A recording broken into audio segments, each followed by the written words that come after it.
В сегодняшнем видео вы узнаете, как кашалот сражается с гигантским кальмаром на глубине 3000 метров, как небольшая мурена способна охотиться на огромных акул, и как небольшая стая касаток хитроумно расправляется с дуэтом многотонных китов. Стало интересно? Тогда погружаемся. Зубастый кашалот против гигантского кальмара. Начнем с одной из самых грандиозных и из-за огромной глубины малоизученных схваток. Если вы думаете, что кальмар не в силах составить конкуренцию гигантскому зубастому кашалоту, то очень ошибаетесь. Гигантский кальмар может достигать длины 16,5 метров и веса до 1 тонны. И это только официально зарегистрированные случаи. Но и кашалот длиной 20 метров и весом 40 тонн не отстает. Но как и почему проходит их схватка? Главное оружие кашалота в бою – это огромные зубы и масса. Но в сражении с кальмаром он старается не столько укусить, сколько проглотить соперника. Но из-за внушительных размеров второго сделать это непросто. К тому же у кальмара есть свои мощные орудия – клюв и щупальца. Когда кальмар оказывается в пасти кашалота, то начинает рвать тело кита клювом, используя щупальца для удушья, обездвиживания и дезориентации. Это доказывают многочисленные отметины на телах мертвых кашалотов, найденных на огромных глубинах. Но, несмотря на отпор клювом, все-таки трудно победить в 30 раз большего врага. К тому же кит в нужный момент может вырваться из объятий кальмара без больших усилий и позже продолжить атаковать, таранить и всасывать соперника. Ну а разгрызть добычу на куски поменьше ему не трудно, поэтому кашалоты в таких схватках всегда выигрывают.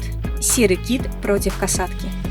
Эти двое соперничают на протяжении всего своего существования. По габаритам касатка в 3 раза уступает серому киту, весящему около 30 тонн. В ситуации, когда киты собираются большими группами, касатки навряд ли осмелятся нападать. Но если речь идет об одной особи, особенно о маме с малышом, то их важным преимуществом является стая. Если 4 крупные касатки нападут на такую парочку, то у них есть очень высокие шансы победить. Ведь их любимое китовое лакомство – беззащитный малыш кита, который попросту не выживет без мамы. К тому же касатки – это невероятно умные и сообразительные хищники, которые берут не силой, а продуманной тактикой боя. Атака происходит так.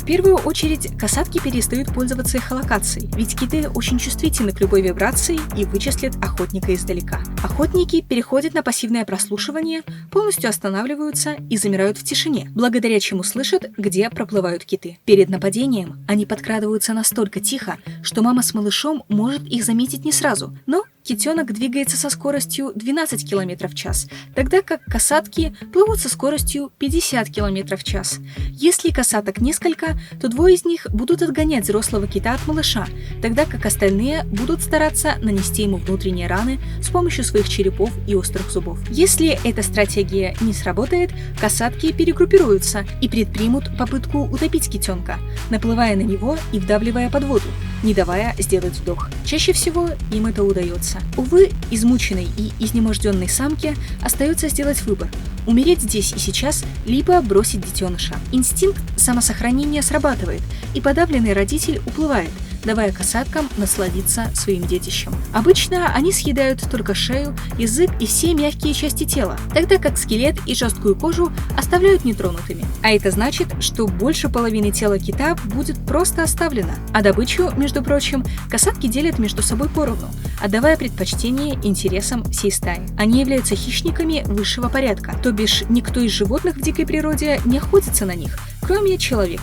А дожить зубастики могут до 100 лет, съев вместе не 100 китов. Акула против дельфина. Об этой парочке слышали многие. Но как так вышло, что милый дельфин является серьезным соперником акулы? Все дело в преимуществах строения тела. Гибкость дает дельфинам верхний плавник. Сочетание мягкой кожи и гибких скелетных суставов облегчает движение дельфинов в борьбе с их заполненными хрящами-собратьями. Вертикальная плоскость хвостов акул ограничивает их подвижность вверх и вниз, в то время как горизонтальная плоскость хвостов дельфинов обеспечивает большую ловкость и изменение направления для быстрых атак. Сделанные из очень прочной и толстой кости, морды дельфинов превращаются в настоящие тараны. Благодаря этому дельфины могут оказаться в нескольких метрах под акулой и вырваться вверх, вонзая рыло в мягкий живот акулы, что приведет к серьезным внутренним травмам. Когда зубастая хищница попытается дать отпор, дельфины будут защищать друг друга от ее нападения своими мощными костлявыми мордами, которые они используют для ударов о жабры акул. Хороший удар может нанести достаточно урона, чтобы убить акулу.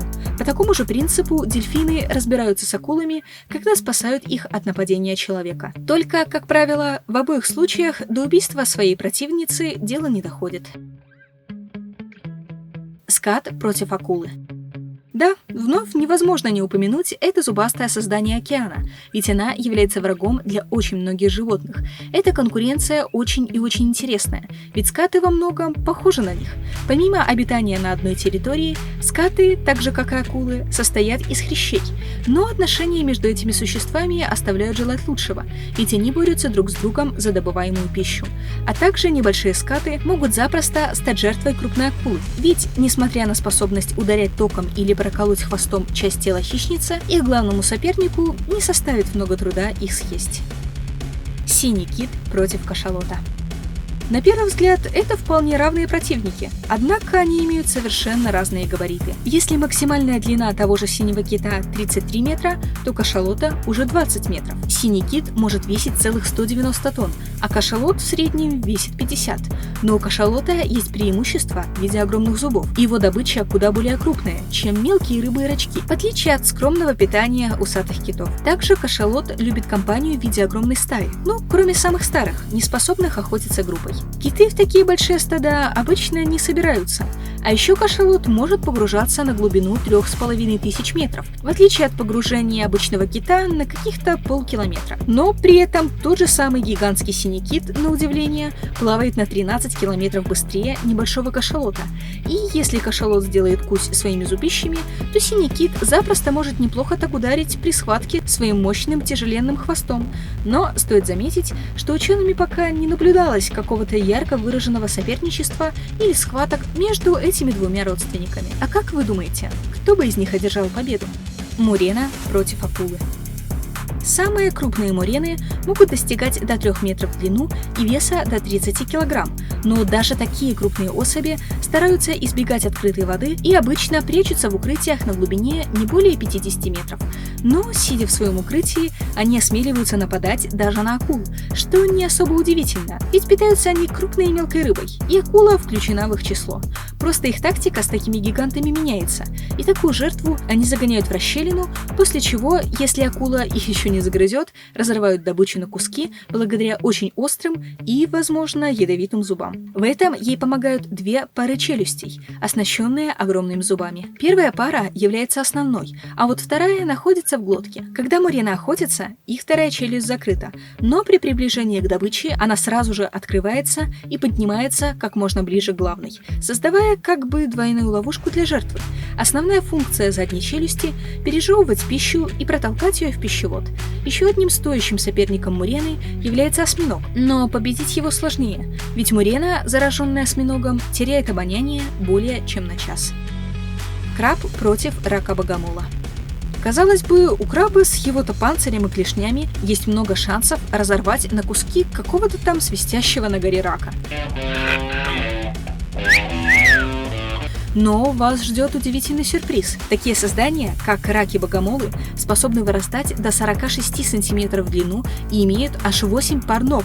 При этом их хватательные ноги имеют острый подвижный зубчатый отросток, который по остроте сравним с лезвием ножа. Во время атаки рак-богомол делает несколько быстрых ударов своими ногами, нанося жертве серьезные повреждения. При этом их анатомические особенности позволяют нападать даже на животных крупнее их самих, а мощные ноги без труда разбивают самые твердые раковины. Несмотря на наличие у крабов крупных клешней, быстрота действий их противников в сочетании с их острыми ножами на ногах оказываются решающими факторами, и рак-богомол уходит с добычей. А на кого из перечисленных животных вы бы сделали ставку в бою? Пока вы думаете или пишите комментарий, я благодарю вас за просмотр и не собираюсь прощаться. До связи в следующих видео.